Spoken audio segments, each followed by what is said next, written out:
Another question.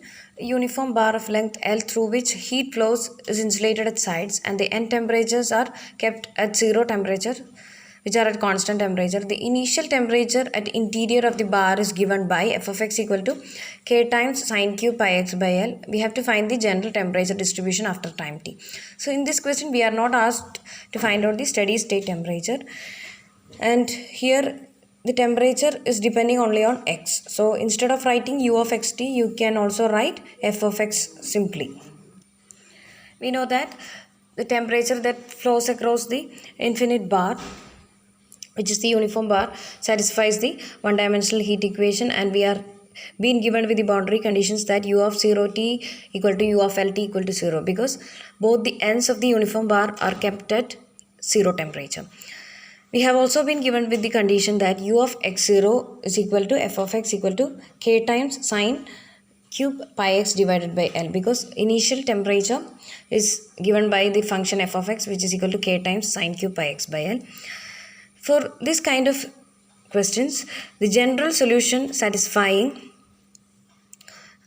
1 and 2, that is the general solution satisfying this partial differential equation, is given by u of xt is equal to summation n is equal to 1 to infinity bn sin pi n x divided by L into e raised to minus alpha square n square pi square divided by L square into t.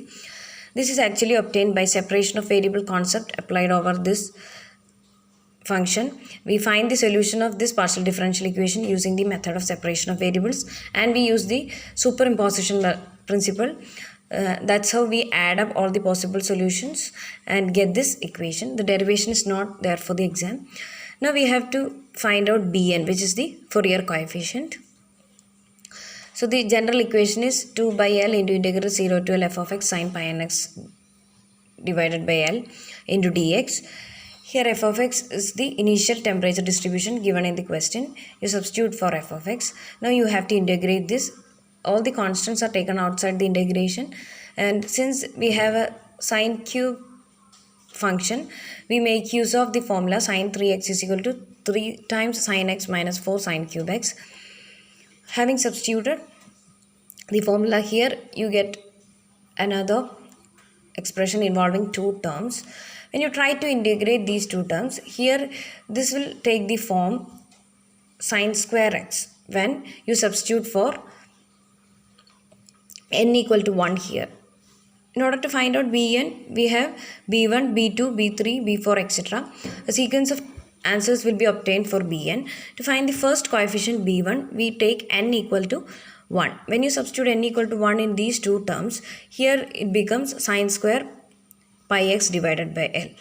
To integrate sine square pi x divided by L, we make use of this standard formula, half times 1 minus cos 2x. After integration, you can see that cos becomes sine function, and when you substitute for upper and lower limit, it becomes 0.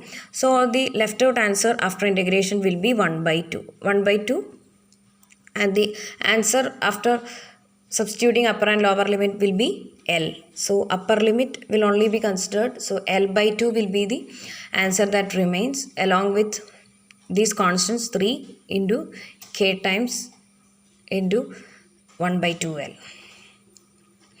So B1 takes the format 3k by 4, and this portion will become 0 after integration. You can make use of the trigonometric identity for sin A, sin B. After integration of the result, you get the answer as 0 here.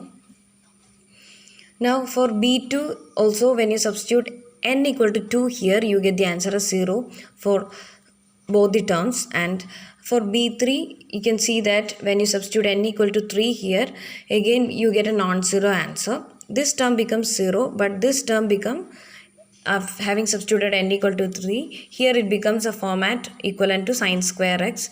So again you can make use of this relation here when n equal to 3, and you get a non-zero answer for B3. So only B1 and B3 will give you non-zero answers. All other coefficients are becoming 0 after integration. So looking at the general answer, u of xt is equal to summation bn sin pi n x divided by L e raised to minus alpha square n square pi square divided by L square into t. With only B1 and B3 having non-zero answers, you will have only two terms for the summation, and this will be the general solution. Here you can see that the solution u of xt is involving only two variables t and x. The solution also involves a linear combination of terms involving x and t as the independent variable.